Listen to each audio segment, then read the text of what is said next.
General साहब नमस्कार, बहुत-बहुत स्वागत है आपका मेरे शो में। नमस्कार मनविंदर। सर, भारत और पाकिस्तान के बीच कश्मीर का जो विवाद है, लंबे समय से चल रहा है, सभी जानते हैं। और पाकिस्तान कई देशों से इस मामले में कहता है कि आप मीडिएटर बनिए, मध्यस्थता करिए। अब उसे अमेरिका से भी ऐसा ही झटका लगा है। अमेरिका के एक बहुत ही वरिष्ठ अफ़सर ने ये कहा है कि भारत-पाकिस्तान से जो आपका तनाव है, उसे कम करने के लिए आप खुद ही बातचीत करिए। और इसमें अमेरिका मीडिएटर नहीं बनेगा। तो सर आप इसको किस तरीके से देखते हैं भारत और पाकिस्तान के लिए? मतलब अमेरिका भारत और पाकिस्तान को किस तरीके से कैसे रिश्तों में देखता है? हाँ बिल्कुल, देखो मनविंदर, ये भारत पहले भी बोलता रहा जो कश्मीर का इशू या कोई भी इशू है पाकिस्तान के साथ, वो हमने बायलैटरली रिजॉल्व करना है। और ये जब जम्मू एंड कश्मीर की आती है कि एक यूएन रेजोल्यूशन पास हुआ था 1948 में, उसका कोई महत्व नहीं रह जाता, क्योंकि शिमला एग्रीमेंट के तहत ये डिसाइड हुआ था कि जो भी पेंडिंग इशू हैं हम बैठ के बायलैटरली रिजॉल्व करें। और यही नहीं, अगर बात भी करें यूएन रेजोल्यूशन की, उसमें सबसे पहला कदम लिखा था कि Pakistan will vacate all the area which it has occupied of Jammu and Kashmir. आज तक उसने वो तो कभी विकेट किया ही नहीं, तो अगला दूसरा नेक्स्ट स्टेप होने का तो कोई मतलब नहीं। कहने का मतलब यह है कि जो माइक किर्बी ने भी बोला था, जो एक स्पोक्स पर्सन है यूएस के, उन्होंने यही एक बताने की कोशिश की है कि हम एनकरेज करेंगे आप दोनों देश बात करें, मगर मध्यस्थता कोई नहीं करेगा, हम अमेरिका नहीं चाहेगा, और डायलॉग और डिप्लोमेसी से अपने जो है मैटर को रिजॉल्व करें। और ये सच्चाई है कि भारत और पाकिस्तान के जो अभी मैटर है, मुझे लगता नहीं कि कोई और इशू है। एक ही इशू है जो इम्पोर्टेंट है, वो है कि जो पीओजे के और गिलगित बाल्टिस्तान जो पाकिस्तान ने इलीगली ऑक्यूपाई किया हुआ है, वो उसको वापस दे दे। और मुझे लगता है आज उसकी डिमांड भी आ रही है पाकिस्तान से। लोग जो है सड़कों पे खड़े हैं, पुंछ की तरफ बढ़ना चाहते हैं, चाहे वो मुजफ्फराबाद, मीरपुर, कोटली, झांगड़, वहाँ लोग आए हैं। उनको ना बिजली है, ना पानी है, ना खाने को दाने हैं। आटे की कीमत 350 400 है। तो वो कह रहे हैं कि हम भारत का हिस्सा था, हम भारत में मिलना चाहते हैं। इसी प्रकार से जो गिलगित बाल्टिस्तान है, वो कहते हैं स्कार्दू से कारगिल के रास्ते खोलो, हम भारत से खरीदारी करेंगे, हम भारत में मिलना चाहते हैं। तो मुझे लगता है अभी हमारा मुद्दा एक ही रह गया है, पाकिस्तान को समझना चाहिए और ये जो क्रॉस बॉर्डर टेररिज्म है इसको बंद करे, क्योंकि नहीं तो वो फिर खुद एक प्रकार नहीं करेगा। जिस प्रकार से आतंकवाद आज पाकिस्तान को फैल रहा है, उसको खा जाएगा। तो मुझे लगता है यही एक मेन मुद्दा है भारत के और पाकिस्तान के बीच में, और पाकिस्तान को अब समझना चाहिए। नहीं तो वैसे भी जिस प्रकार से सिविल वार जैसी सिचुएशन वहां पैदा है और टेररिज्म बढ़ता जा रहा है, political instability, economic crisis, Pakistan के 4 हिस्से होके रहेंगे। एक खैबर पख्तूनख्वा, बलूचिस्तान, सिंध और पंजाब, और गिलगित पाकिस्तान और पीओजे के भारत में मिलेगा।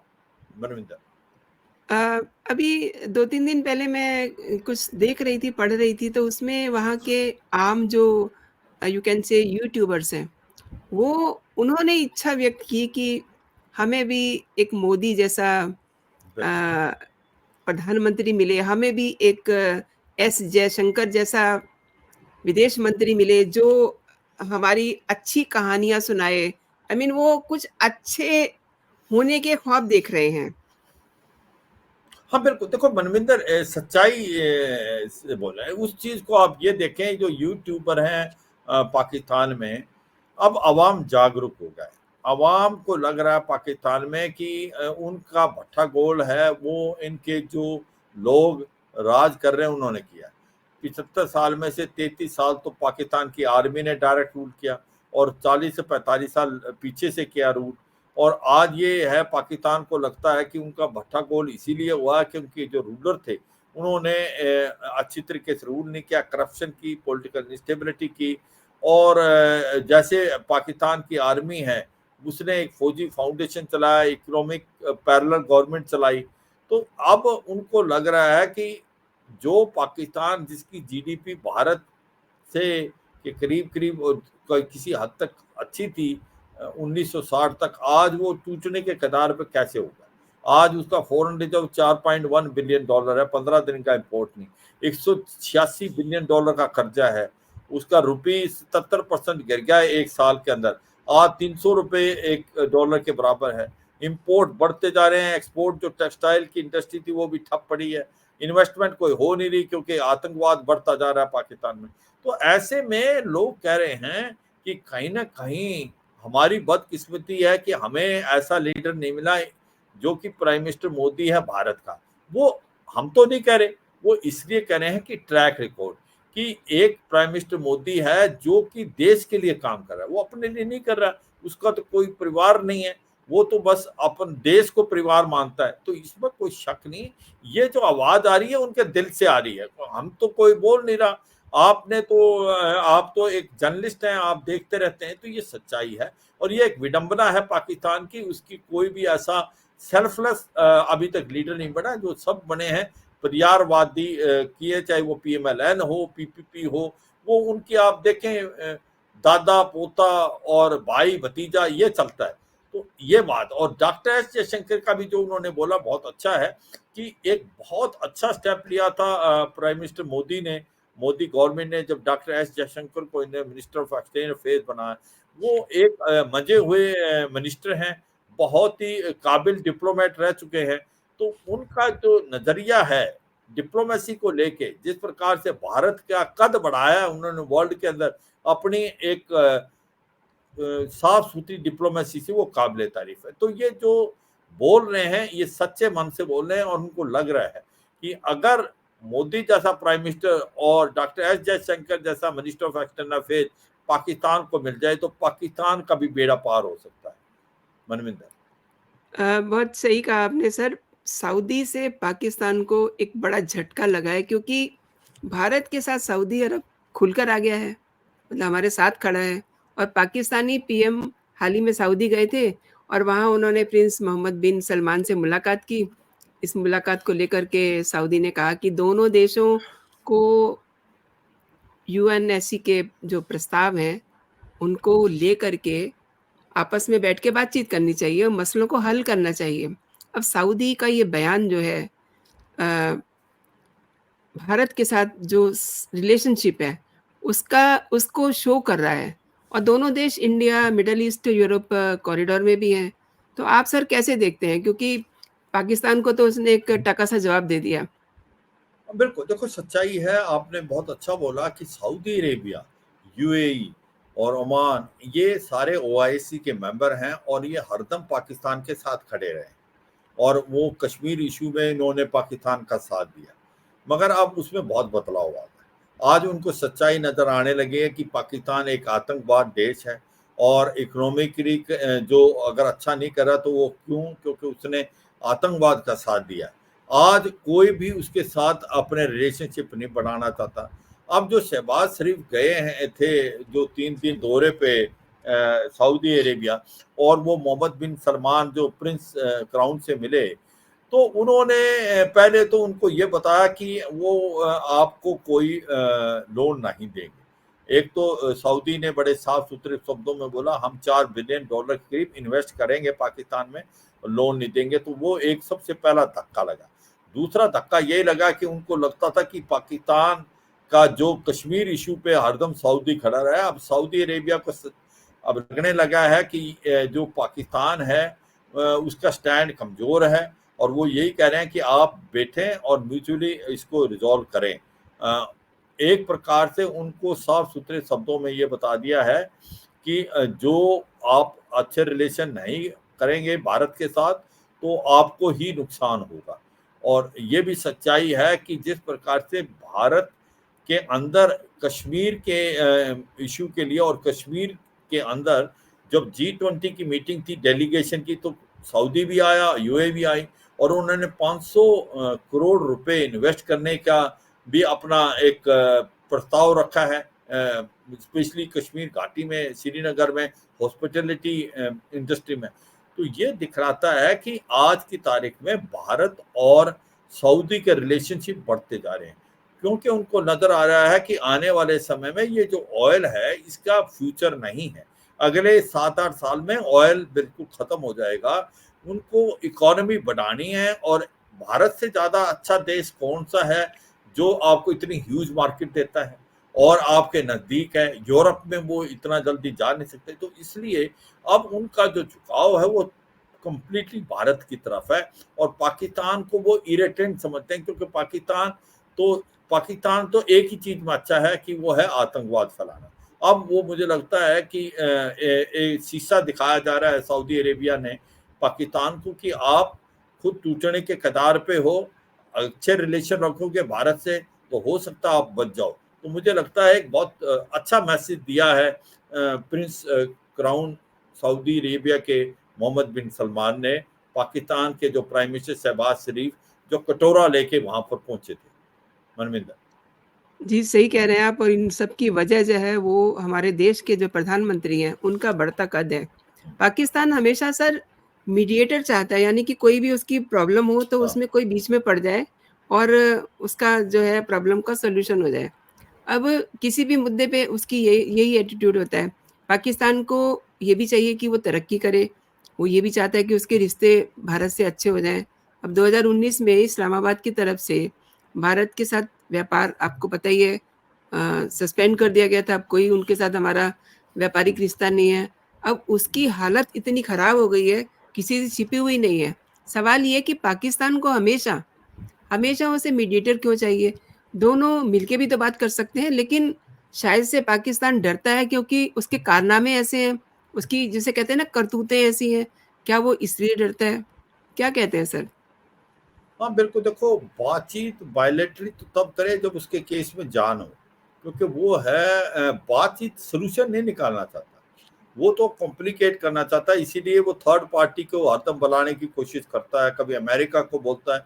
वो चाहता है कि किसी तरीके से इश्यू कॉम्प्लिकेट हो, मगर ये सच्चाई है कि उसने अपने पैरों पे खुद कुल्हाड़ी मारी। जब 370 और 35A को एब्रोगेट किया हमने 5 अगस्त 2019 को, वो हमारा इंटरनल इश्यू था, वो हमने एब्रोगेट कर दिया। तो पाकिस्तान जो है अ, अभी क्या करता है कि भारत ने आर्टिकल 370 और 35 एब्रोगेट किया, उसने अपने जो डिप्लोमेट्स हैं वो वहां से बुला लिए, उसको लोअर डाउन किया, उसके बाद जो जो भी ट्रेड होता था वो भी बंद कर दिया।